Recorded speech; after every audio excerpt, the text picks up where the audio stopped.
Hey guys, it's Andy or Andreas here from Primal Power.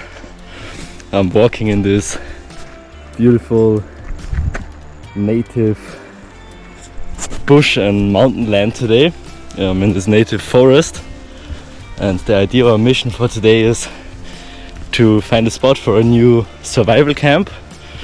And yeah, I'm gonna find a good place. I'm gonna make a fire there today, and I'm gonna tell you a bit about the philosophy and the importance of having a survival camp or a bug out camp, or however you want to call it, outside in the wilderness. And I'm gonna tell you about my experiences and my thoughts about that, because that's something I did since I was very young.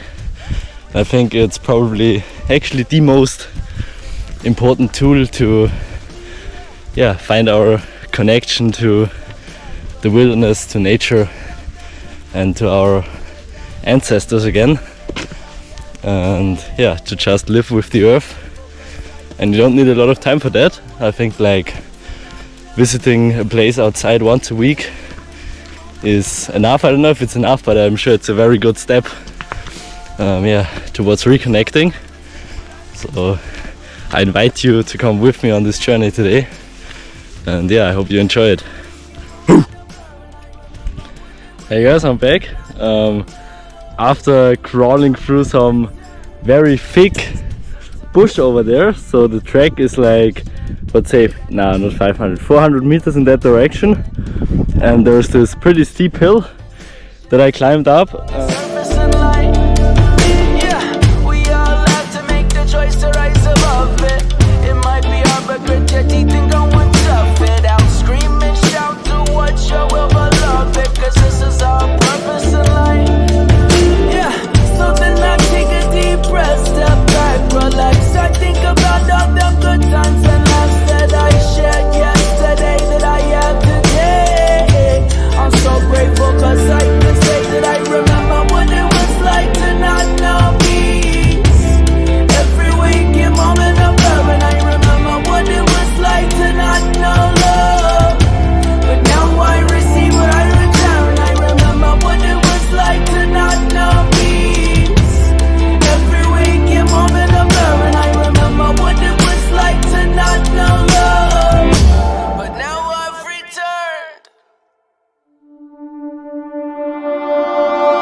So now that we are sitting here on this at this nice warm fireplace, which brings us back the sun actually, because although we are sitting here in the shade, which can be a bit depressing, with having a fire you burn the wood, and the energy that the sun stored in this wood is coming back to us, which is pretty amazing. I think it's warm, it's cozy, and it's the perfect environment to talk about survival camps.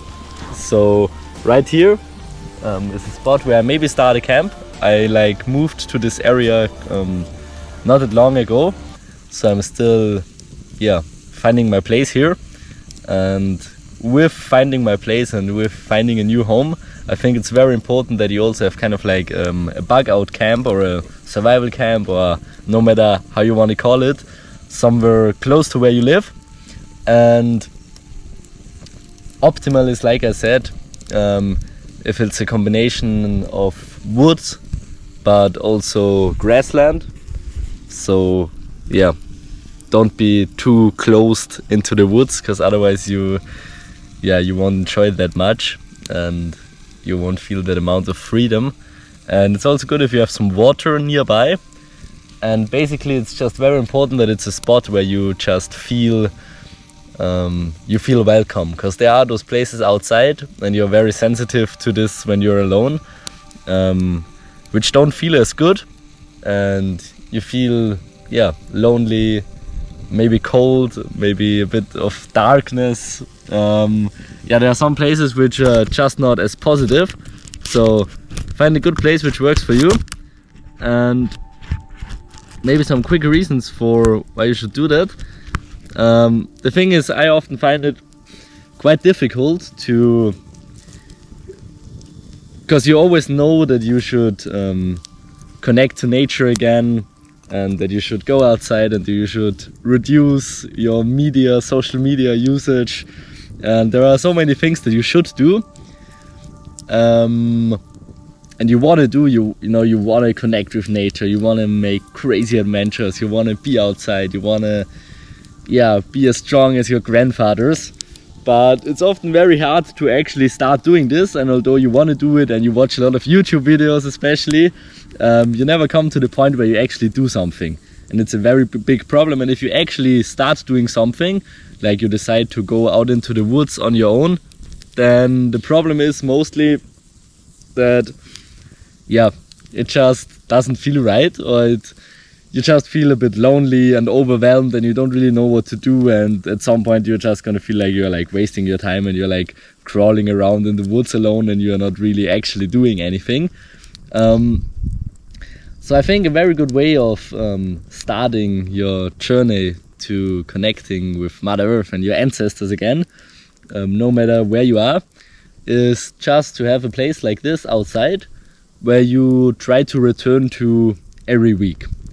And things that you can do at this place, like I said, find a place where you feel good, where you are undisturbed as well, because if there are like many hikers like really close to you, then you won't be in a good place to make a fire or to build a shelter, because you're always afraid that someone sees you.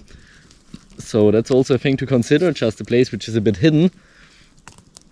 And and if you found a place that works for you, just go there once a week. Like for me, I always, because I'm also a bit into trail running, I like to have a spot which is a bit further away, so when I run there, I also have my trail run at the same time, so it's not just survival, it's also actually like running.